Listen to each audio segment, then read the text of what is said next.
Hello, good to see you again. Colin Baker here, also known as the Sixth Doctor, or Old Sixie. And let me welcome you once again into the TARDIS.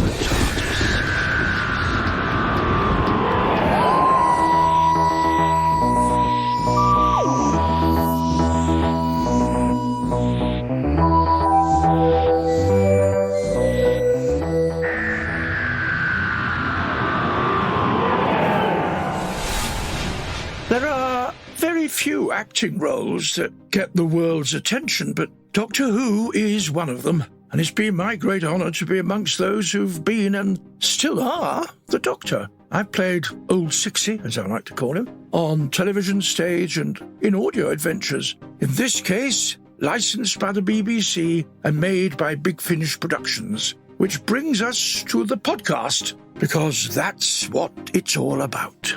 Each edition of Into the TARDIS gives you not only an exciting instalment of Doctor Who, but it features the TV cast returning to your ears. There'll be friends, enemies, and aliens, some of whom you'll instantly recognise, and others who'll become your new favourites, I'm sure. This week, we feature Part 3 of The Great White Hurricane, starring David Bradley as the Doctor, along with Claudia Grant as Susan, Gemma Powell as Barbara, and Jamie Glover as Ian Chesterton.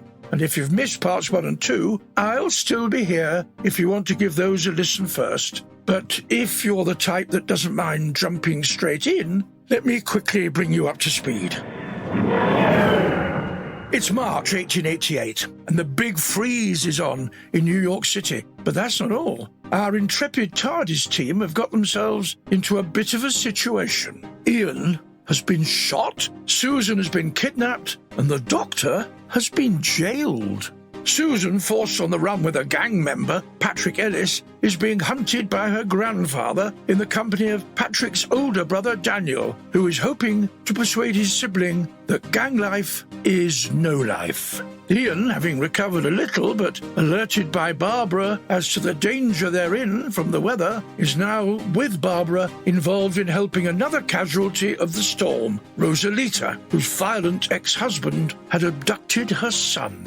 Meanwhile, with the Doctor too far to help, Susan and Patrick have been cornered by their enemies, who are now closing in for the kill. Oh, there's plenty more to come after the episode as we go behind the scenes, but for now, here's the next installment of The Great White Hurricane.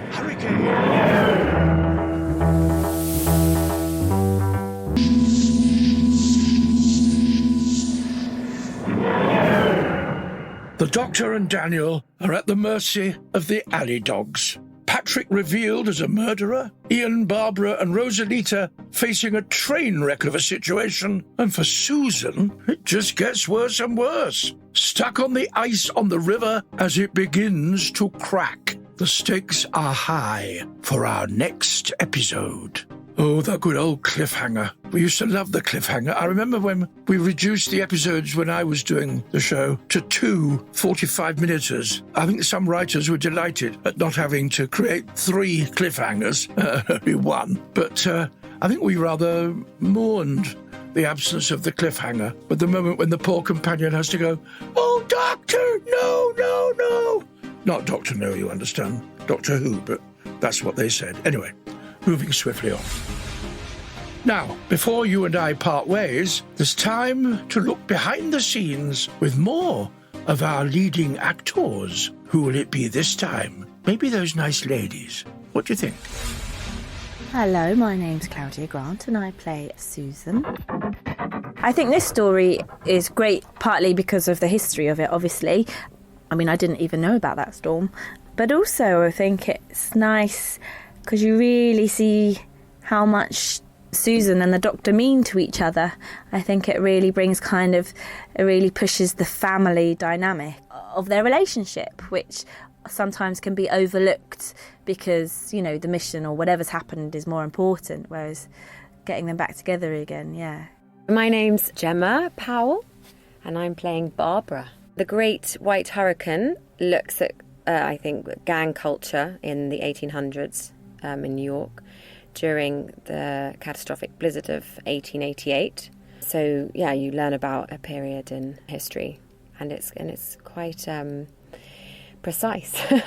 Bit of a history lesson, which is funny also because I'm a history teacher. And you're sure you're all right, Susan? Of course. It was only a bit of hypothermia. A couple of pills soon sorted me out. Pills for hypothermia, whatever next. If only it was so easy for the people back there. I'm sorry. I wasn't meaning to make light of it. Of course you weren't. It's been really freeing in many ways because you just get really into it and you get really into her and you get like a little gang. But in many ways it's quite hard because we're going back, we're recording not necessarily in chronological order. So it's just kind of getting your head into gear before you open up the script and find your scene.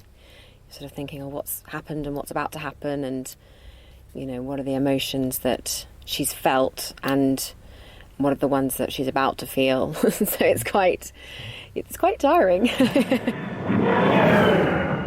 And so, will the gang war end in more bloodshed? Or can the Doctor work some mediation magic to bring people to their senses? May just prove to be the ultimate icebreaker if he can. Find out next time when I invite you back into the TARDIS. For more adventures in time and space with old Sixie and a host of other incarnations of the Doctor, old and new, check out the new Big Finish website at bigfinish.com.